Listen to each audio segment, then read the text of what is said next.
আগে এত কষ্ট হইতো না, এখন তো রোদ অনেক, তাপমাত্রা বাইরে গেছে, এখন 40-42 ডিগ্রি তাপমাত্রা।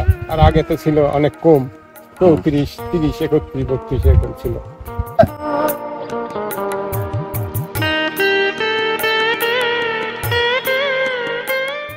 এটা লাভবান একটু বেশি, মানে খরচ কম। খরচ কম বলতে কি, এটা ধরেন বিরেন লাগে কম, মানে খরচ কম লাগে, কিষেন কম লাগে, তোমার ফলনে 2 মণ 3 মণ করে হয় ভালো হইলি। আর পাট চাষে তো মনে করেন যে অনেক পানি হয় না, তারপরে অনেক খরচ, চাষিদের অনেক খরচ, এর জন্য পাট বাদে ভুট্টা লাগাইছে, যেহেতু লাভবান কৃষক। 120 দিনে কাটা পড়ে। আর এই ভুট্টাটাও 1 মাস 20 দিন আসে, এক সমানই আসে।